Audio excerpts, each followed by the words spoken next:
Namaskar and welcome viewers. You are with me, Surbhi Unyal, and I teach philosophy at Hansraj College, University of Delhi.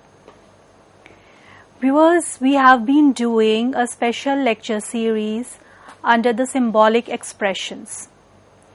And in this series, we have been doing an introduction to philosophy.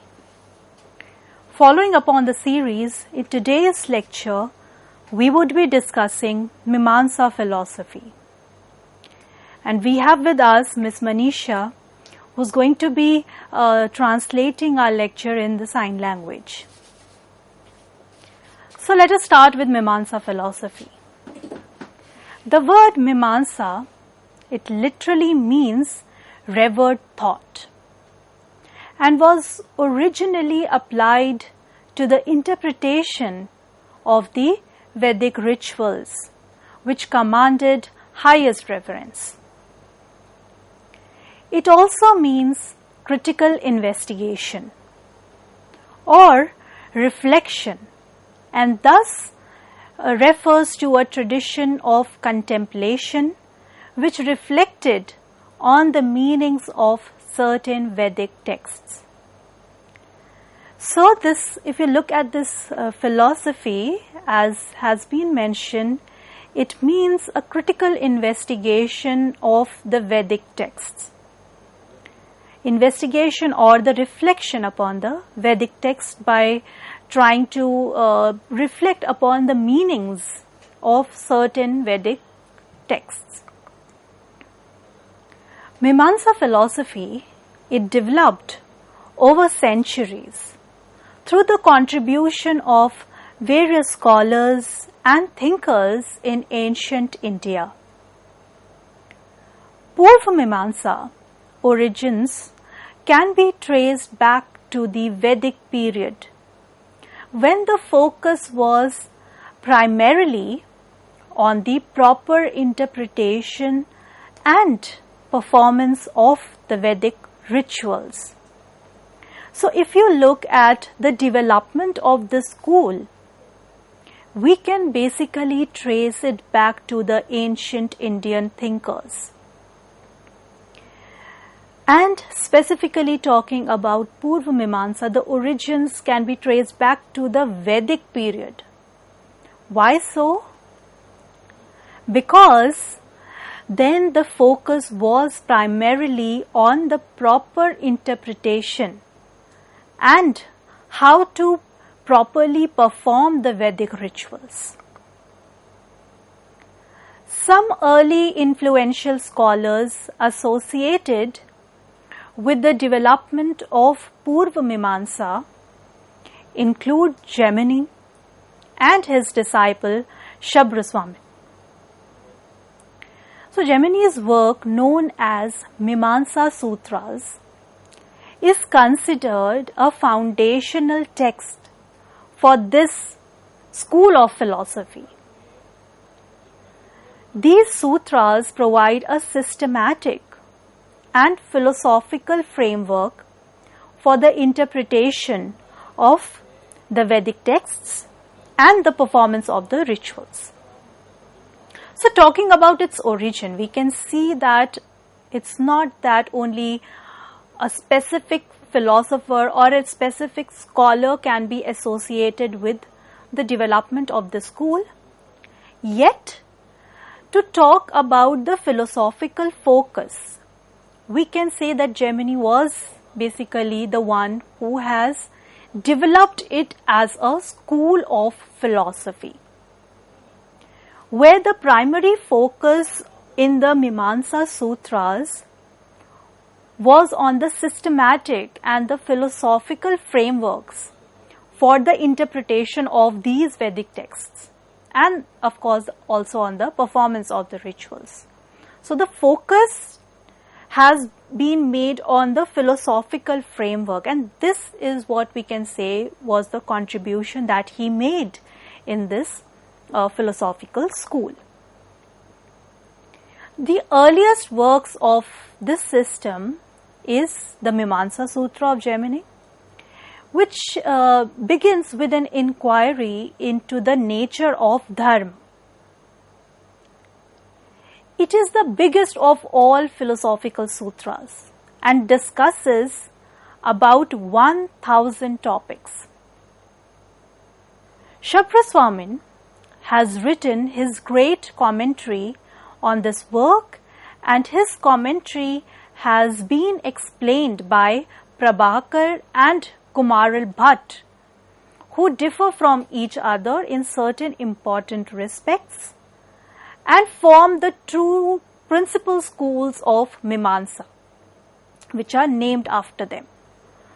So the two schools of Mīmāṁsā, which we will be referring again and again in our lecture today, are basically the Prabhakar and the Kumaral Bhatt. So these are the two schools within the Mīmāṁsaka tradition, and they differ in some of the points and yet share some of the issues that are common in the Mīmāṁsaka philosophy. So the school of Mīmāṁsā justifies the meanings, revered thought, and critical investigation by giving us rules according to which the commandments of the Vedas are to be interpreted, and by giving a philosophical justification for the Vedic rituals.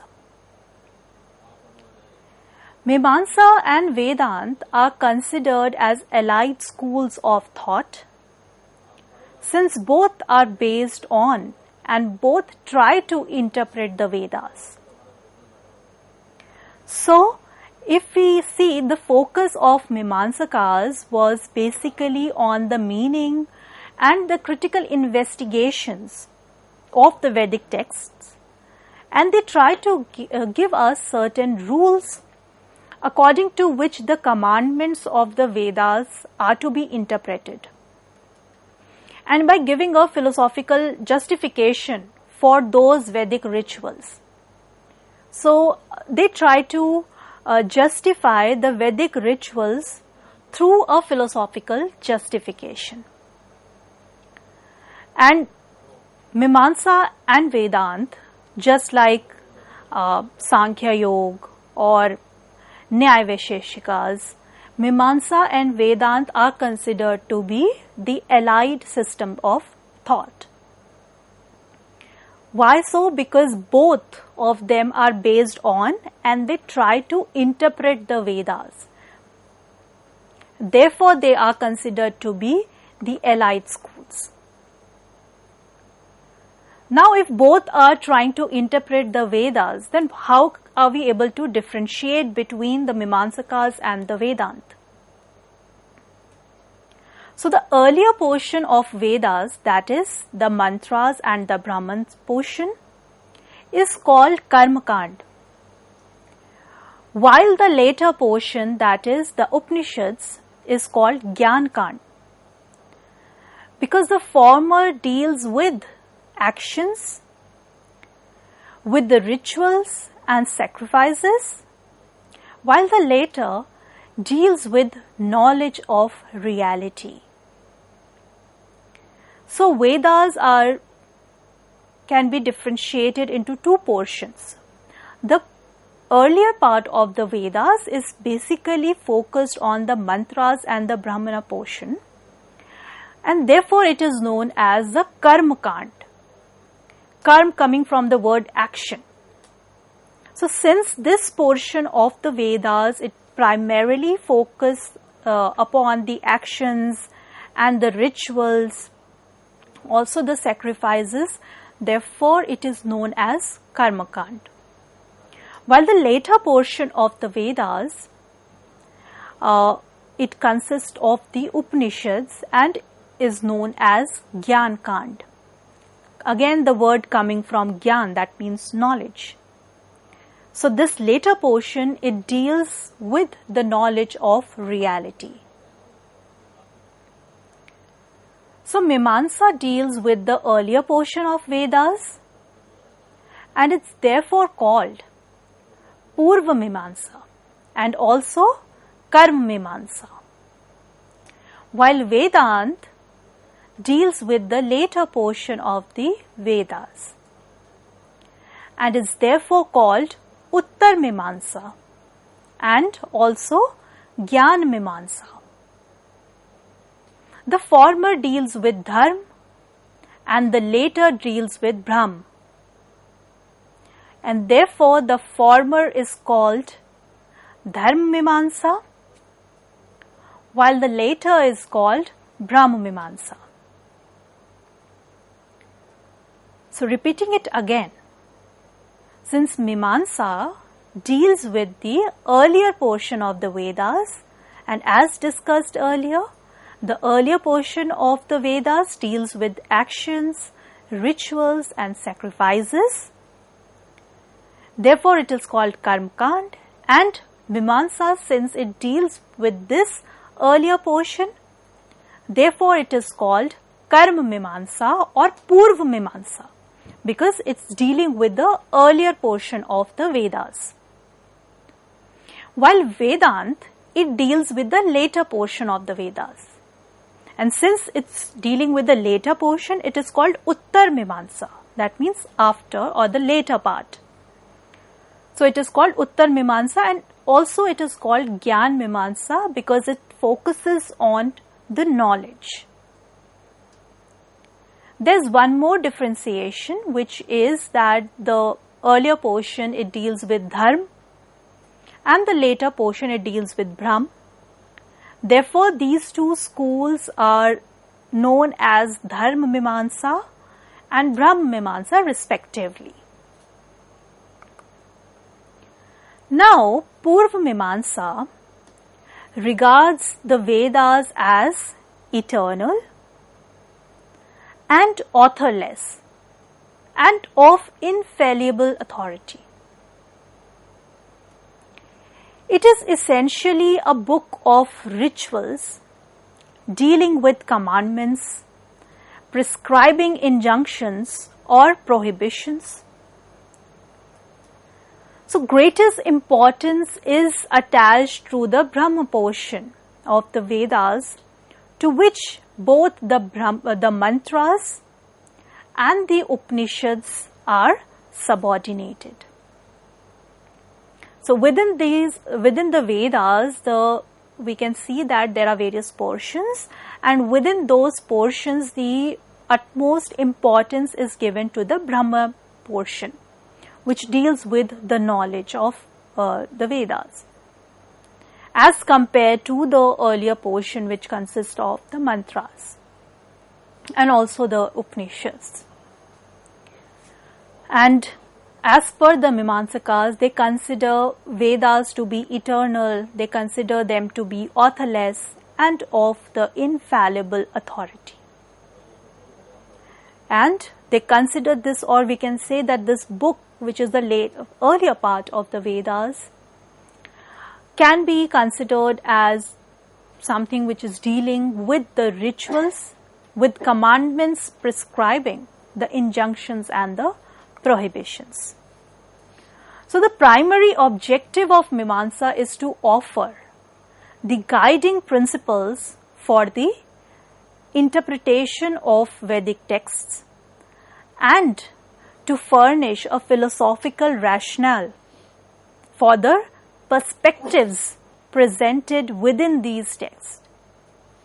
And that is basically the primary focus of the Mīmāṁsakas, where they are giving us the guiding principles of how we need to interpret in a philosophical manner the Vedic texts, and also to provide a philosophical rationale for the perspectives that are presented within these texts.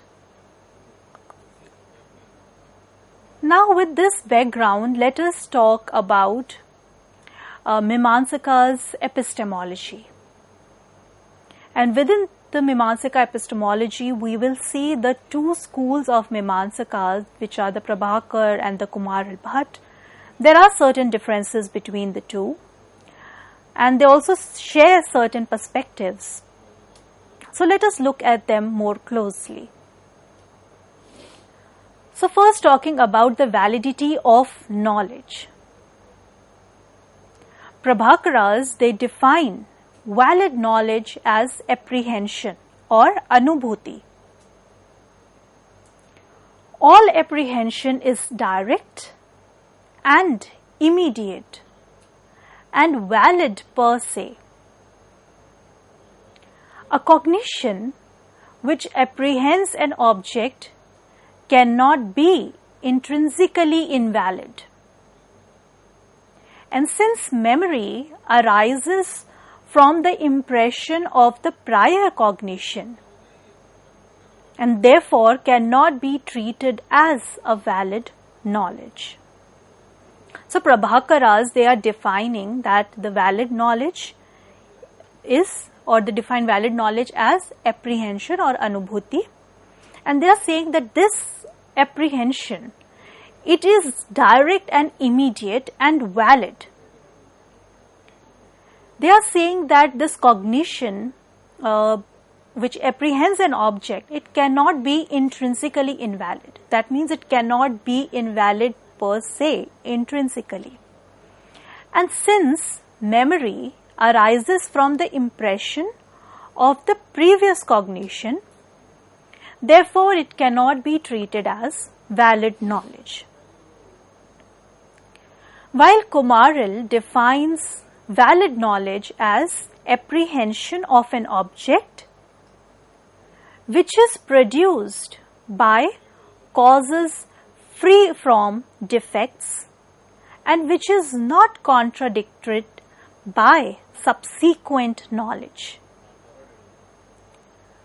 Parthasarthi, he defines it as apprehension of an object which has not been already apprehended, which truly represents the object, which is not produced by defective causes and which is free from contradiction.